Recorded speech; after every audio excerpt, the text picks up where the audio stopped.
coming out in the third and fourth quarter, we need to be better offensively. We have to score more points.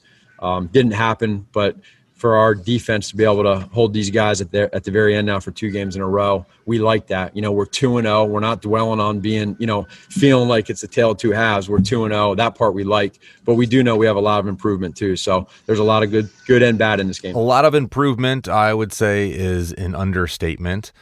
You have to score more points. I definitely agree with that. We will talk more about that later on. That is Coach Matt Nagy of the Bears. The Bears did win. I kind of do feel like it's a tale of two halves. This is the Tabor Gridiron podcast. I'm Steven, along with my son Isaac.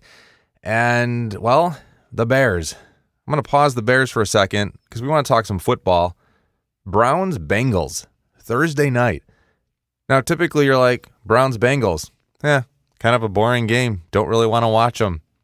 I have to say, you got Joe Burrow as a quarterback for the Bengals. You got Baker Mayfield on the Browns, various new players.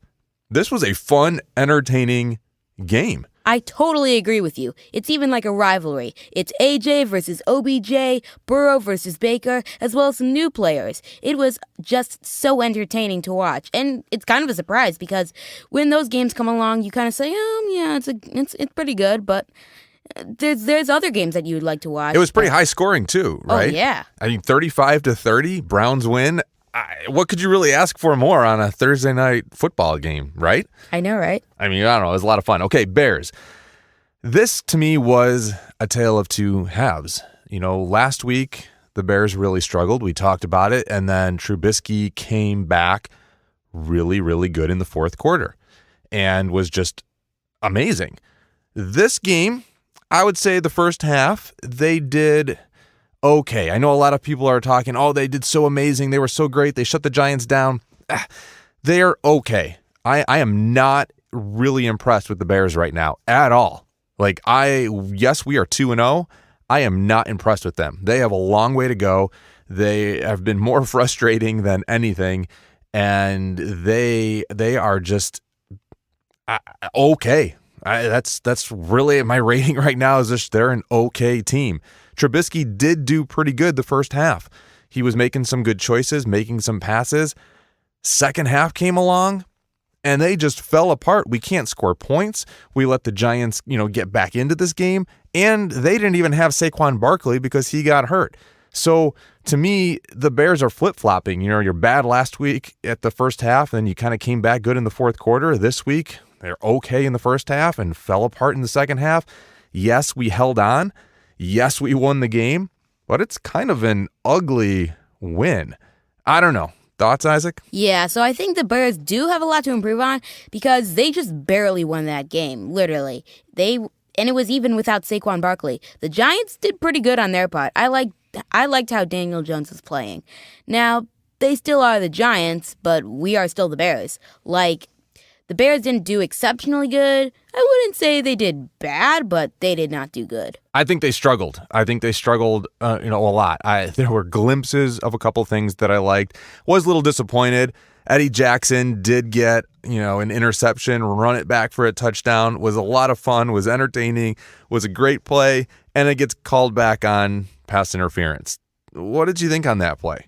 I think it was pass interference. I think that they really needed to really take that play a different way and do it a little bit more professional, care to say.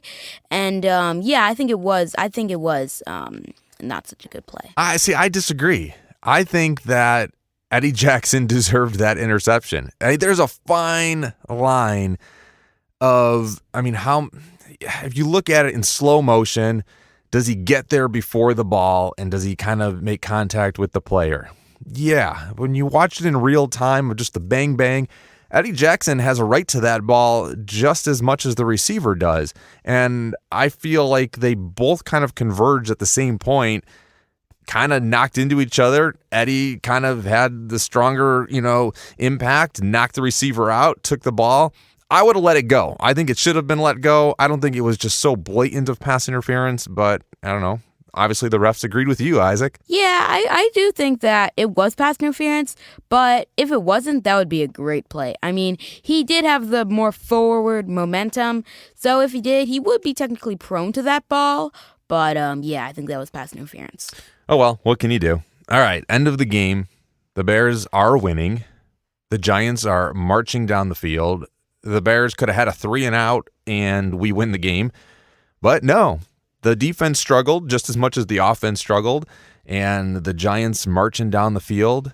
They get all the way down to the 10-yard line. We got 4 seconds left. This is what was frustrating. Again, we win the game, but the overall play of the Bears, we're barely winning these games.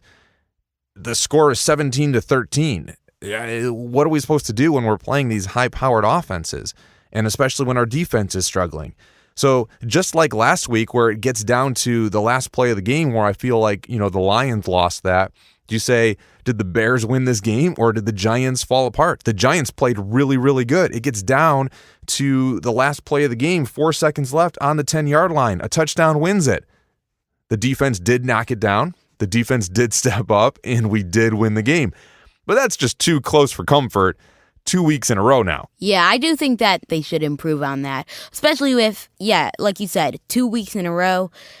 You can't get 2 strikes and third strike and you're out. So what do they do? What are their options here? What do they need to be working on? I think they need to work on the defense getting more intact in the start of the game instead of waiting till the absolute last second of the game to really show their true colors. And I think they should definitely do that in future games. Yeah, I agree. I think there needs to be a little bit more pressure. They need to step up a little bit more. This week we are only week 2 into the NFL, and the injuries, it was just crazy how many people are injured. Now, do you say, well, because there isn't a preseason? I actually liked that there wasn't a preseason. Preseason to me, I'm fine if we get rid of it. Now, there's debate about that because you can say, well, it helps condition the players. It helps to see how certain players are doing and competing. Yeah, I get all of that. I don't know. I kind of liked that we did skip that. But then all these guys are getting injured. Why are they not conditioned? Is it field conditions? Is it, weather? Is it just out of shape guys? I don't know. I'm sorry. You're an NFL football player. Accidents are going to happen. Injuries are going to happen all the time.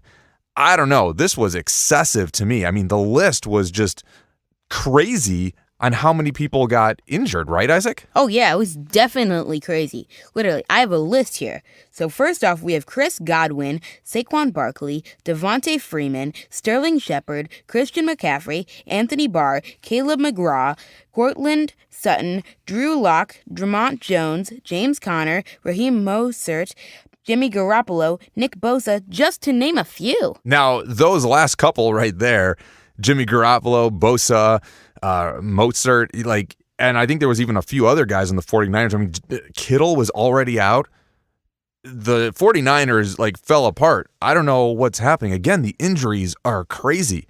Saquon Barkley with the Giants, he did tear his ACL. He's pretty much going to be done for the season. A couple other guys, ACL tears, sprains, high ankle sprains, MCL sprains. I mean, it was just crazy. So we'll watch that kind of going forward and seeing how it affects these players, how it affects these teams, how it affects fantasy. I play fantasy football. I did win this week, which was good, but you got all these guys that are out. You don't know who to start anymore. You're on second and third string running backs and receivers, and it's just crazy. Okay, the Bears and the Falcons are next week. Thoughts? I think that the Bears are definitely going to have to step up because unlike the Giants and the Lions, this is a high-end team we're talking about. The Falcons aren't just your pushover team that you're going to likely beat. These Falcons are going to be great, and they're going to be out to play and out to kill. Well, I think, Matt Nagy said it at the beginning. We need to score more points. Yeah, you think. You can't be winning these games scoring, 17 points, under 20 points. The Falcons played the Cowboys this last week, and the score was 40-39. The Cowboys came back and won. It's a great game if you want to look up some highlights. But the fact that I want to highlight 39 points scored by the Falcons, they're a high-powered offense. Bears need to step up. They need to be able to stop these high-powered offenses. Khalil Mack and Fuller and all these Eddie Jackson, these guys need to step up and play better defense, get more pressure on the quarterback. But our offense has to score points. I also look, and I'm kind of nervous. We play the Packers twice. We haven't played them yet. 2 weeks in a row, the Packers have scored over 40 points. Oh, yeah, that is definitely scary. And especially if we're going to be playing, we definitely need to step up if we're going to have a glimpse of even getting close to the level that the Packers are on. It's scary. They're really good. And we definitely need to step it up. And it also, guess what, makes, I think, for more entertaining football. Yeah, there's some games that are good, and it's really, defensive games, and both teams are playing high-end defense, and they're low scoring. I'm okay with that. But when the games are just low scoring because people are playing badly, that's not very entertaining. So, when the Bears are only scoring 17 points because of their poor execution, because Trubisky's making poor decisions or receivers are dropping passes, I mean, come on. And then you're watching people like the Falcons or the Packers, and they're scoring 40 points a game here. We got to step it up at Chicago. Definitely. We need to get 20-plus points in every game. Like, we can't settle for 17, 10, 15. That's just not going to cut it when it comes to these new high-end offenses. I guess the big question is, at what point does Nick Foles come in? Everybody's thinking it each week. We're sitting here going, how long is this really going to be Trubisky? I don't know. I'm kind of a fan of him right now. I think he's deserving, and he has the position right now. But really, when do we put in Foles? I don't know. We'll see. So next week is going to be... Oh, one more thing. Yeah. So, the new rising star Mooney is on fire. I'm loving the way he's running his routes and building the relationship with Mitchell Trubisky. And honestly, I feel that he is doing the best he can, and he's just really impressive to watch and kind of fun to watch. You got Allen Robinson, who's been doing decent. And then, yeah, I agree. I mean, Mooney's been kind of stepping up and been making some plays. We'll see if he's going to continue to grow. Yeah, I think he probably will. I mean, he's just a really great receiver, and he's got some firm foundations to work off. And honestly, I think he's going to be one of the greats. I guess we will see, right? You know it. All right, Bears-Falcons next week. You can leave your comments, what you think about Nick Foles, what you think about Mooney, what you think about the offense, the defense, the scoring, anything. We'd love to read your comments. And we will talk next week. Bears-Falcons. Peace out.